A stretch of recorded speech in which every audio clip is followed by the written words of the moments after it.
আগামী 90 দিন শুল্ক সংঘাত নয়, চীন আমেরিকার পারস্পরিক শুল্কের হার 115% কমিয়ে আনার সিদ্ধান্ত। চীনে মার্কিন পণ্যের উপর 10%, আমেরিকায় চীনের পণ্যের উপর 30% শুল্ক কার্যকর থাকবে বলে জানিয়ে দেওয়া হয়েছে।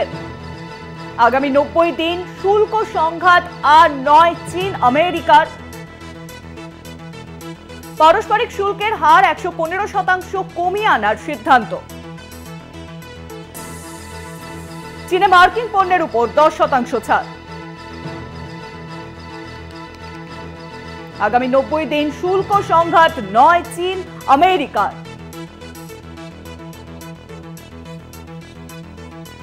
আগামী 90 দিন কোন শুল্ক সংঘাত নয়, আর চীন আমেরিকার বিবৃতি প্রকাশ করে জানিয়ে দেওয়া হলো পারস্পরিক শুল্কের হার 115% কমিয়ে আনার সিদ্ধান্ত নেওয়া হয়েছে।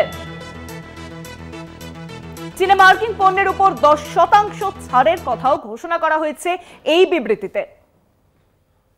আমেরিকার চীনের পণ্যের উপর 30% শুল্ক কার্যকর থাকবে। যে শুল্ক সংঘাত চলছিল দুই দেশের মধ্যে, আর এবার জানিয়ে দেওয়া হলো বিবৃতির দ্বারা যে 90 দিন কোনো শুল্ক সংঘাত নয়, চীন আমেরিকার।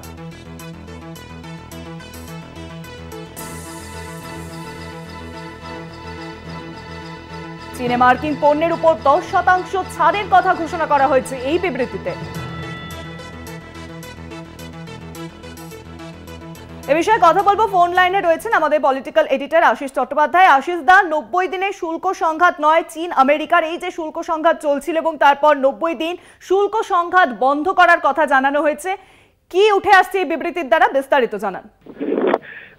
দেখো, এইটা একটা বিরাট বড় খবর। দুনিয়া জুড়ে ব্যবসা বাণিজ্যের ক্ষেত্রে, উৎপাদনের ক্ষেত্রে বিরাট বড় খবর যে অবশেষে চীন এবং আমেরিকা একটা সমঝোতার রাস্তা খুঁজে পেল। যখন আমেরিকার শুল্ক বৃদ্ধি, আমেরিকা চীনের পণ্যের উপর শুল্ক বাড়াতে শুরু করেছিল এবং তার প্রতিক্রিয়ায় চীনও শুল্ক বাড়াতে শুরু করেছিল। শুল্ক যুদ্ধ ধীরে ধীরে বাণিজ্য যুদ্ধে পরিণত হয়েছিল।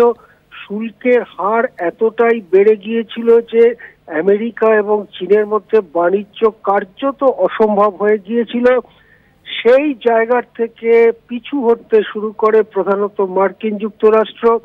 চীন বারবার জানিয়ে দিয়েছে যে সমানাধিকারের ভিত্তিতে আলোচনা না হলে তারা কোনো আলোচনায় যাবেন না।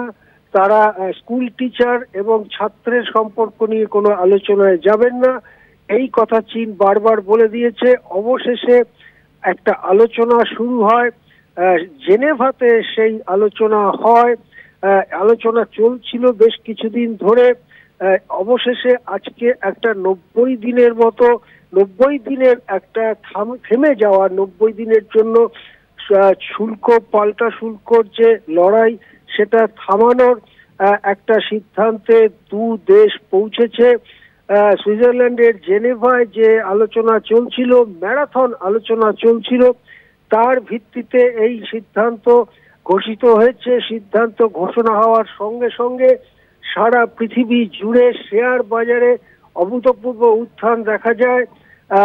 ভারতের শেয়ার বাজারে যেমন চীনা মার্কিন শুল্ক যুদ্ধ স্থগিত রাখার ব্যাপারটা আছে, তেমনি অপারেশন সিন্দুর সেটা যে বন্ধ হচ্ছে এবং একটা শান্তি ফিরে আসছে সেই বিষয়টিও রয়েছে।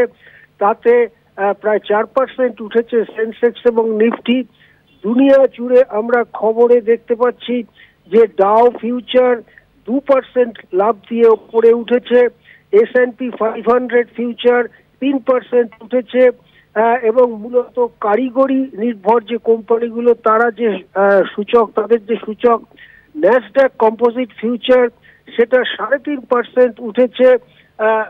সব মিলিয়ে বলা যায় মার্কিন যুক্তরাষ্ট্র, জাপান, ইউরোপ সহ, ভারত সহ বড় বড় অর্থনীতির দেশগুলোতে শেয়ার বাজারে ঊর্ধ্বমুখী লাভ লক্ষ্য করা যাচ্ছে।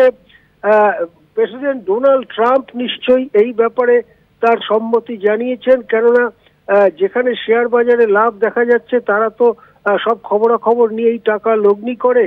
সুতরাং মনে হচ্ছে যে প্রেসিডেন্ট ডোনাল্ড ট্রাম্প এই সমঝোতার ব্যাপারে তার সবুজ সংকেত দিয়েছেন। আবার প্রেসিডেন্ট জিনপিং সবুজ সংকেত না দিলে কোনো চীনা প্রতিনিধি এরকম কিছু বলতেই পারে না, সে দেশের যা সমাজ ব্যবস্থা। তাতে মনে হয় যে ডোনাল্ড ট্রাম্প এবং শি জিনপিং এর মধ্যে একটা সমঝোতা হয়েছে, যে সমঝোতার ফলে আপাতত শুল্ক যুদ্ধ নয়, চীনে যে মার্কিন পণ্য আসবে তার উপরে বসবে 10% শুল্ক, আর চীনের যে পণ্য মার্কিন দেশে যাবে তার উপরে বসবে 30% শুল্ক। এতে মনে হতে পারে যে কিছুটা বৈষম্য, আসলে বৈষম্য নয়, কেননা চীনা পণ্য অনেক সস্তা হয়, তার উপরে 30% শুল্ক বসলেও সেটা প্রতিযোগিতামূলকই থাকে। এক কথায় বলা যেতে পারে অন্যান্য দেশের সঙ্গে যে শুল্ক যুদ্ধ শুরু হয়েছিল তা 90 দিনের জন্য স্থগিত করে দিয়েছেন ট্রাম্প ইতিমধ্যেই। নানা দেশের সঙ্গে আলাপ আলোচনা চলছে, এবারে বাকি ছিল চীন, তার সঙ্গেও 90 দিনের জন্য স্থগিত করার ফলে শুল্ক যুদ্ধের আপাতত একটা পর্দা পড়লো শুল্ক যুদ্ধের অধ্যায়ে। হ্যাঁ আশিস দা, অনেক ধন্যবাদ আশিস দা। আশিস দা যেমন জানালেন যে শুল্ক সংঘাত এক প্রকার যখন চীন আমেরিকার মধ্যে বাণিজ্য সংঘাতের আবহে ফিরছিল, আর এবার 90 দিনের জন্য শুল্ক সংঘাত বন্ধ করলো চীন আমেরিকা।